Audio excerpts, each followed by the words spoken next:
We're going to start on that pharmacare deal because after weeks of talks, the Liberals and New Democrats have come to an agreement on draft legislation that sets out the framework for a national pharmacare program. In the short term, the deal will also provide new coverage for some key drugs. I'm joined now by the CBC's chief political correspondent, Rosemary Barton. So, Rosie, what do we know? What's in this deal?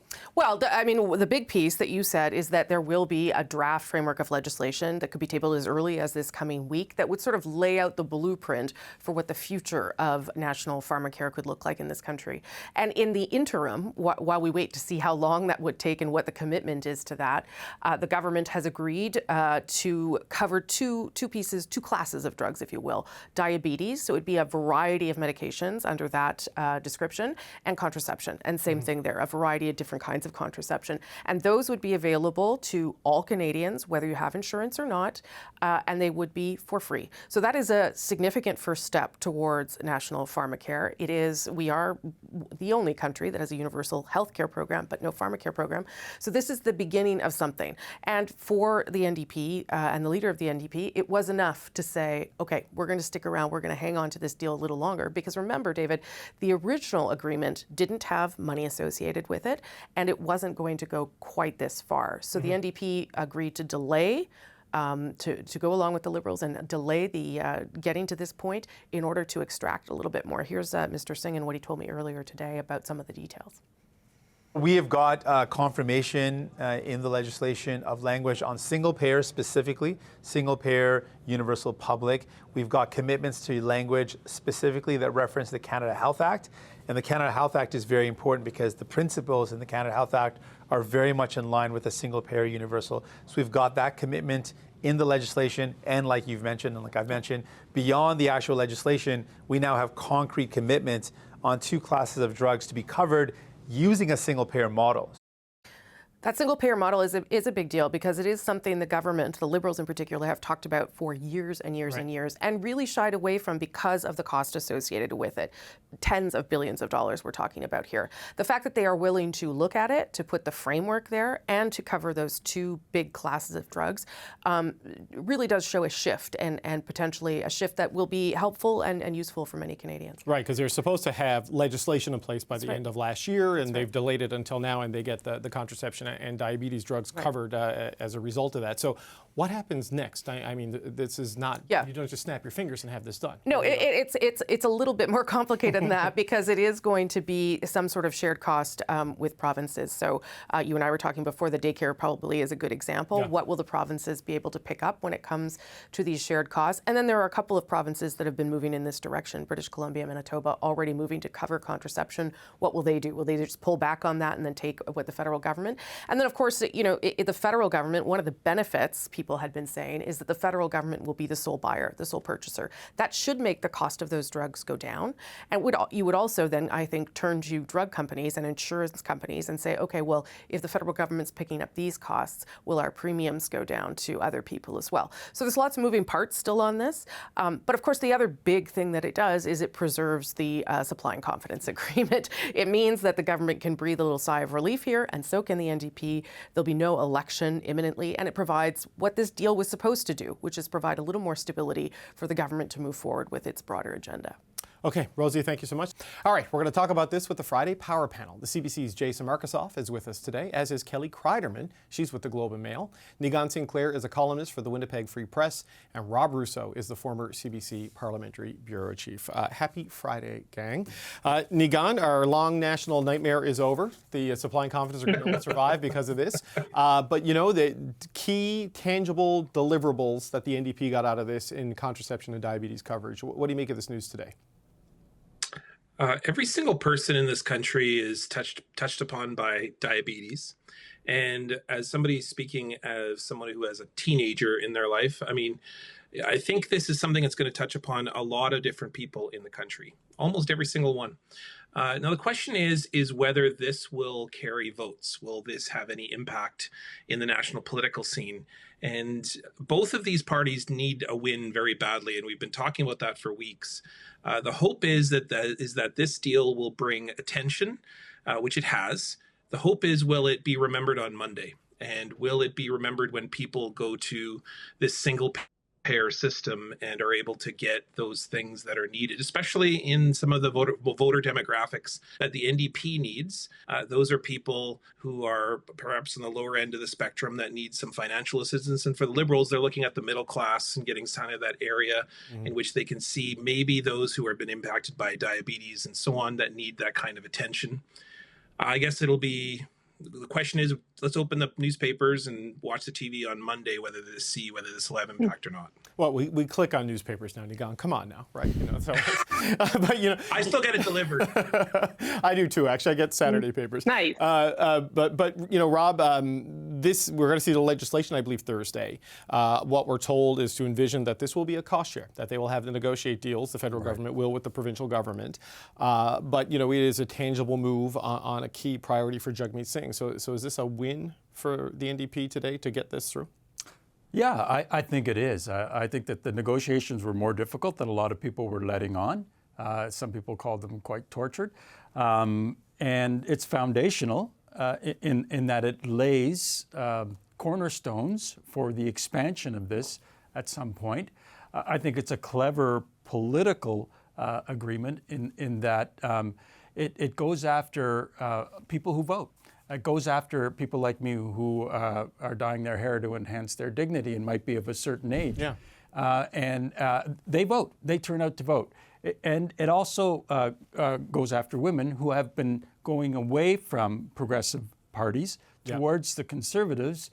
And I think that it's set up as a kind of a wedge to try and, with contraceptives, by targeting social conservatives to see if they're uncomfortable with this as well. So it's a clever political document. We'll see if it actually achieves that purpose. But in the meantime, in terms of its actual impact on people, I think it's important. Yeah, I mean, where I come from, type 2 diabetes is endemic, and a lot of chronic diseases in Atlantic Canada for people with low incomes. And Kelly, I wonder if this is up and running, because this gives them the 18-month runway to the election. Should they want to take it, and they can negotiate these deals with the provinces like they've done with childcare and other things. It locks something in place with a cost that people will be getting by the next election, when the main rival for government from the Liberals are talking about cutting costs, rolling back spending, and fixing the budget, potentially creating a tension point there.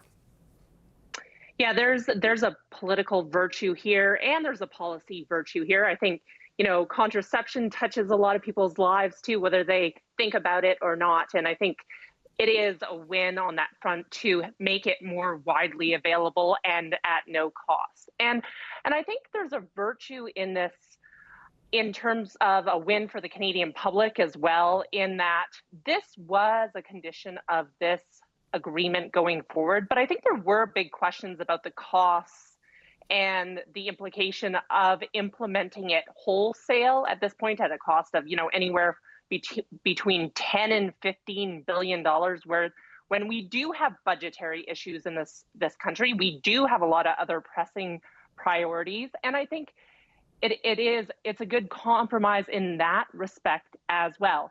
It also sets up a situation, maybe not today, but at some point, where the Poilievre Conservatives will have to answer on this and say what they think. I also think it sets up an interesting dynamic, again, for another discussion between Ottawa and the provinces. I think,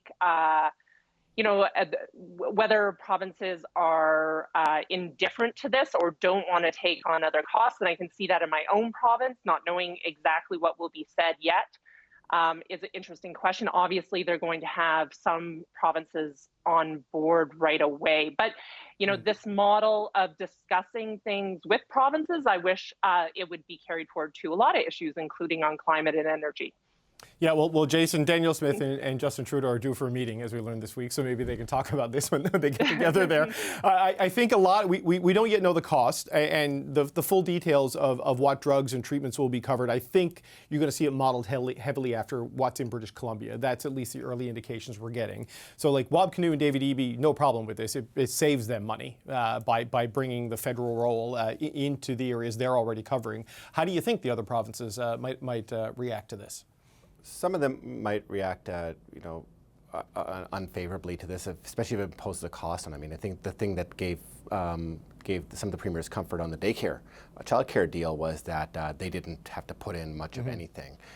So I think that could set the standard for it. I know that when the Alberta NDP proposed making contraceptive care universal, the Alberta UCP and Danielle Smith said, like, the privates already cover this mostly, so most people are covered by that. I'm not sure how many people are unaffected. Well, I don't have the numbers, but and I think that because we're a dude-heavy panel today, I think it's worth saying that it's enough who are affected, I would say. Yeah, it's everybody's affected, but let's face it, it's women who pay for this. It's not men who are buying IUDs off. Absolutely. So so the economic cost is borne by women. So it does matter to everybody, and especially it'll matter to women. Of course, people who who suffer from diabetes will be feeling this very carefully. I mean, this is just yet another challenge in terms of Polyev.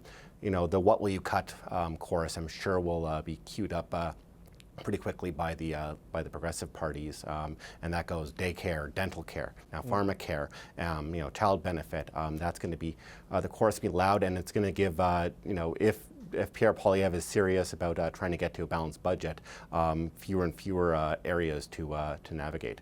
Yeah, so on that, Nigan, on the potential, wedge of all of this, right? And look, it's important for people with diabetes to be able to get the care they need. We spoke to a woman from Calgary this week, who, if not for her job at Good Life, would have to spend more than $5,000 every couple of months to get medication. Like, this is a real burden for people, in vulnerable economic positions.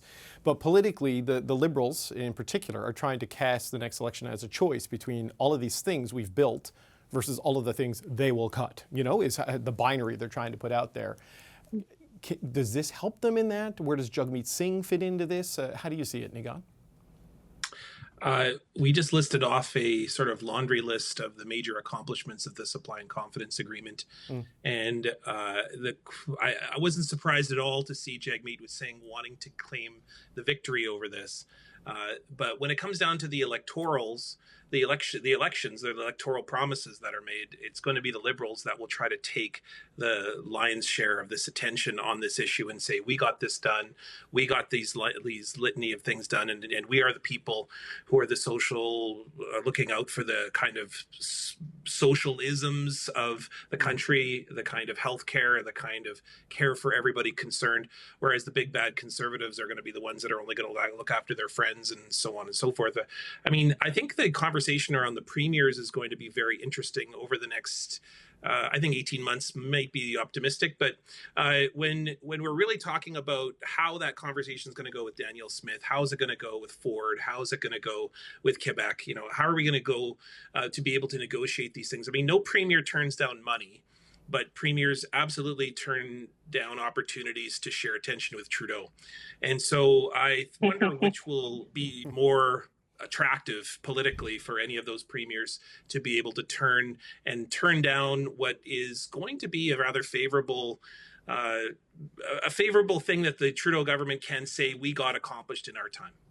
Rob, just on sort of the credit for all of this, the New Democrats were out doing interviews about it. Mr. Singh speaking to Rosie in particular. I think they were talking to reporters about this when word leaked out before even giving the official confirmation to the Liberals that, yes, you have a deal. I think the Liberals felt they had it, but I think they found out when all the stories started to break that, yeah, it's officially done. I mean, the NDP really want to be in the spotlight on this one. And I think that they can claim credit with some justification. Yeah. The Liberals have mentioned this in the past, as they've mentioned pharmacare, but really they've been kind of shoved into this corner. But it also tells us, David, we are getting closer to the time when somebody is going to have to set the terms for the divorce between these two. It's going to come. It has to come before the next campaign. And I'll be watching for that. There are discussions about the next budget that are happening right now as well. The NDP wants some stuff on housing in the budget. And I don't think that this is going to be when the divorce happens, but look for them kind of staking their grounds as they get ready to go their separate ways and head towards divorce court, which is going to happen in the next 6 months to a year. So Kelly, how does that work in the custody battles? The NDP gets diabetes, the Liberals get contraception. Dental care is joint custody. How do you think this plays out politically on this in terms of Jagmeet Singh justifying the value of the supply and confidence agreement, because they were supposed to get this done in December, and what the New Democrats are saying now is by waiting until now, that's when they got the immediate coverage of these specific classes of drugs put into the agreement, and they're stacking that on top of dental care as their big wins from this.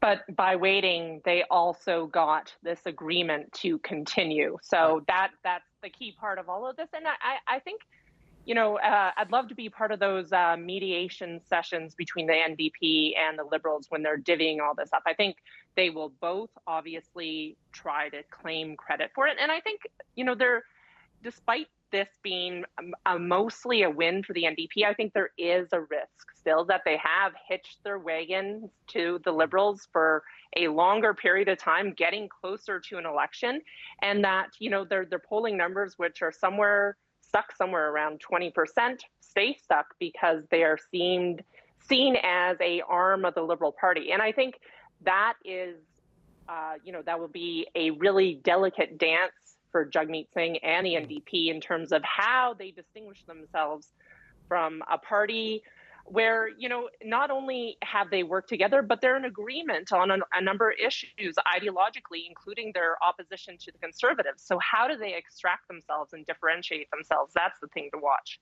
Well, Jason, I for one am shocked that the two parties who are being outpolled and out-fundraised found a way to keep their parliamentary arrangement alive and push off an election. But with this out of the way, I mean, we talked about this a week ago. Singh has been out publicly talking about this and threatening that March 1st could be a real cliff for this arrangement. What does he use now? Like, this is done. They've delivered. What's the leverage here now? Yeah, I mean, you think of the big wins they wanted and got in this. They got the anti-strikebreaker legislation. They got dental care. They're getting this.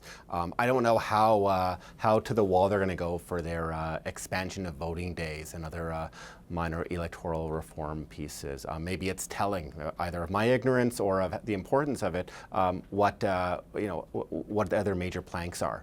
That they have to go with, how big their to-do list is. I mean, obviously, pharmacare and dental care were the big ones. I think Kelly makes a really strong point about that that they're going to have to find these off ramps, that they're not going to want to be linked arm in arm. Surely they'll come into this election, this next election, with loudly broadcasting what they did. And if they become, and this is we've come pretty close to this, the second place party in the polls, they'll be able to say, vote us, not Liberal, because we are, as an opposition party to Pierre Poilievre, will be fighting more strongly than they are for the things that you care about. Yeah, and when you look at the diabetes rates right across the country in a lot of marginalized populations and low income levels, this is something that will really make a big difference in a lot of populations and a lot of regions.